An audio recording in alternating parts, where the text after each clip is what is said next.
আসসালামু আলাইকুম সিনেমা প্রেমী, আশা করি আপনারা সবাই ভালো আছেন। আলহামদুলিল্লাহ আমিও ভালো আছি। তো আমি এখন কথা বলবো আমাদের Dhallywood king mega star superstar number one Shakib খানের বিষয়ে কিছু গুরুত্বপূর্ণ তথ্য। ওকে, তো আমরা বেশ কিছু সময় আগে যে মনে করে জানছিলাম যে দরদ নামের সিনেমাটা আমাদের ইন্ডাস্ট্রিজে রিলিজ হবে বহুদিন পরে। টিপ ওয়ান সিনেমাটা রিলিজ হয়েছিল, যেটা বাংলাদেশের বর্তমানে সব থেকে বেশি আয়করী সিনেমায় পরিণত হয়েছে। ঠিক এই সিনেমার পরে মনে করেন 3 থেকে 4 মাস আমাদের দেশের একটা বেহাল অবস্থা হয়ে গেছিল।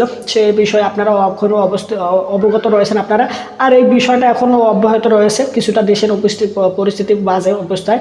তো যাই হোক, তো এর প্রেক্ষাপট মনে করেন যে এর বাইরেও মনে করেন যে আমাদের ইন্ডাস্ট্রিজে কোনো মুভি না আসা সত্ত্বেও দরদ সিনেমাটা রিলিজ করা হবে 15ই নভেম্বর বলে ঘোষণা দেওয়া হয়েছিল। যদিও আমরা এই বিষয়ে অনেকটা চিন্তিত ছিলাম যে 15ই নভেম্বর সিনেমা দেওয়া হবে রিলিজ।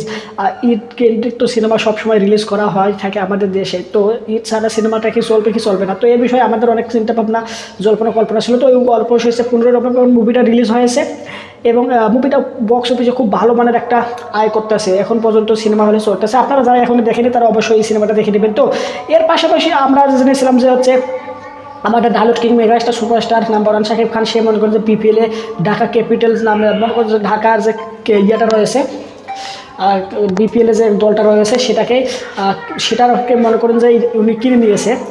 প্লেয়ার সব কেনা হয়ে গেছে অলরেডি। তো এটার যে নামকরণটা করা হবে না, এই নামকরণের প্রেক্ষাপটে উনি মনে করেন ফেসবুক বা সোশ্যাল মিডিয়ায় ঘোষণা দিয়েছিলেন যে আপনারা নাম লিখে পাঠাবেন, আপনাদের নামের উপর ডিপেন্ড করে আপনাদের যে নামটা ভালো মনে হবে সেই নামটা রাখা হবে। তো অনেক তার ভক্তগণ সাকিবিয়ান ভক্তরা যে রয়েছে তারা বিভিন্ন নাম জানাচ্ছিল। তো সেখান থেকে মনে করেন ঢাকা ক্যাপিটালস নামটা ওনাদের পছন্দ হয় এবং ওনারা সেই নামটাকে বাংলাদেশের যে ঢাকা যে ক্লাবটা রয়েছে সেটার নাম ঢাকা ক্যাপিটালস রাখা হয়। এটা হচ্ছে শাকিব খানের দল। ওকে, তো যেমন আমরা আইপিএলে দেখে থাকি শাহরুখ খানের দল রয়েছে এবং ইভেন্ট সানি লিওনের দল ছিল বেশ কিছু সময় আগে, গুজরাট লিওন নামে।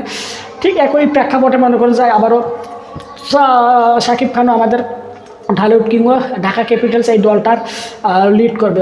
কিনে নিয়েছে, উনি এই দলের মালিক। তো এইটার মনে করেন যে দেখা যাক ওনার দল কী করে। ক্রিকেট উনি তো সিনেমা অঙ্গনে পুরো আগুন লাগিয়ে দিয়েছিলেন, এখনও দিতেছেন। তো দেখি ক্রিকেট অঙ্গনে উনি কীরকম করে।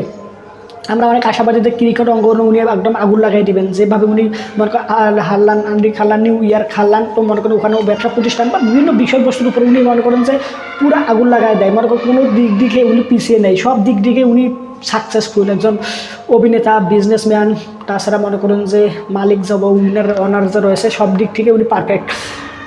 তো এর পাশাপাশি মনে করেন যে ক্লাব কেনার পরে উনি গিয়েছিলেন ইন্ডিয়ায় গিয়েছিলেন একটা সিনেমার শ্যুট করতে। সেই সিনেমাটার নাম হচ্ছে বরবাদ। আর যেটা সামনে ঈদে আসতে যাচ্ছে, ভাই এই সিনেমাটা নিয়ে এত আমাদের আগ্রহ যে বলে বোঝানোর মতো না। কী কারণে এই সিনেমাটা না এই প্রথমবারের কোনো সিনেমা মনে করেন যে গ্রিন স্ক্রিনের সামনে শ্যুট করা হয়েছে।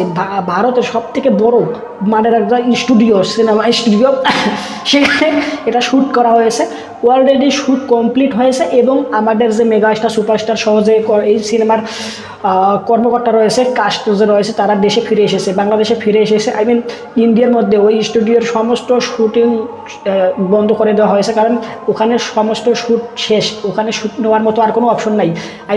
যা শ্যুট ছিল সম্পূর্ণ কমপ্লিট করে তারা দেশে ফিরে এসেছে যে যার কাজে।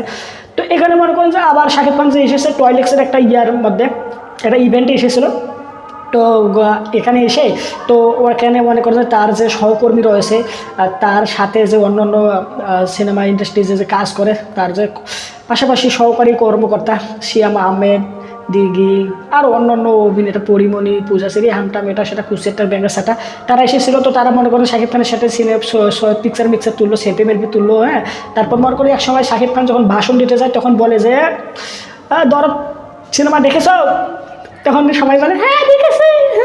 মনে করে আসলে কিন্তু এরা কেউ দেখে নাই মনে হয় আমার, কারণ এরা যদি দেখতো মনে করেন কেউ কোনো প্রকার ফেসবুকে একটা পোস্ট দিল না, মনে করেন যে একটা যে কী বলবো মানে শাকিব খানকে না এনারা আমি মনে করি ব্যক্তিগতভাবে আমি কী বলি জানেন আপনারা, আমি জানি যে আমি যদি বেশি করে শাকিব খানকে নিয়ে আলোচনা করি বা সাপোর্টটা নিই, নেগেটিভিটি কম করি বলতে যদি ওনাকে যদি একটু বেশি করে ভালো বলি, ও আমার সাবস্ক্রাইবার বাড়বে, আমার ভিডিওটা লাইক করবে, ভালো কমেন্ট আসবে। যদি আমি একটু খারাপ বলি ওনার সিনেমাটাকে নিয়ে, যদি মনে করেন যদি আমি ওনাকে নিয়ে খারাপ বলবো না, ওনার সিনেমাটার মধ্যে দরজা যে সিনেমাটা রিলিজ করা হয়েছে ওই সিনেমাটার বিষয়ে বেশ কিছু ত্রুটি রয়েছে, এগুলো নিয়ে আমি কথা বলেছি। হ্যাঁ, আমি যদি ওইগুলো না বলতাম আরও বেশি আর কি সাপোর্ট পাইতাম।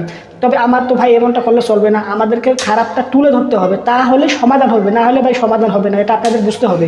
তো এখানে মনে করেন যে এরকমটা যদি করতাম তাহলে অবশ্যই ভালো কিছু পাইতাম, কিন্তু এখানে হচ্ছে কি তারা আমি কিন্তু এমন প্রত্যেকটা আমি চাই প্রত্যেকটা আর্টিস্ট কাস্ট করুক, প্রত্যেকটা অ্যাক্টার মনে করো যে নায়ক নায়িকা ভিলেন অন্যান্য সহকর্মী যারা সবাই কাজ করবে সিনেমা ইন্ডাস্ট্রি থেকে এগিয়ে নিয়ে যাবে, আমি সবাইকে সমান পাল্লায় রেখে কথা বলি। কিন্তু এরা যে রয়েছে না শাকিব খানের পার্শ্ববর্তী যে সহকারী যে কর্মকর্তারা গেছি অভিনেতারা রয়েছে, তারা আসলে ভালো কিছু নিজে তো করতে পারতেছে না, তারা চায় না যে অন্য কেউ ভালো কিছু করুক, তারা কেউ এই সিনেমাটার বিষয়ে একটা লাইন পর্যন্ত সোশ্যাল মিডিয়া প্ল্যাটফর্মে হোক লিখেনি, তারা কোনো ইন্টারভিউতে কোনো কথা বলেনি, মানে কোনো প্রকার আলাপ আলোচনা নাই। ভাইরে ভাই একটা সিনেমা রিলিজ হয়েছে, তোমরা একটু অ্যাপ্রিসিয়েট করো যে ভাই সিনেমাটা ভালো হয়েছে, হ্যাঁ খুব ভালো লেগেছে আমি দেখলাম, এভাবে একটু তোমরা বলো যে যারা দেখোনি তারা যাও দেখো। তখন আমি আমার প্রত্যেকটা ভিডিওতে মনে করে কথা বলার সময় বলি যে 15ই নভেম্বর সিনেমাটা রিলিজ হয়েছে, এখনও সিনেমা হলে চলছে, আপনারা যান গিয়ে সিনেমা দেখেন, অনেক ভালো মানের সিনেমা, বেশ কিছু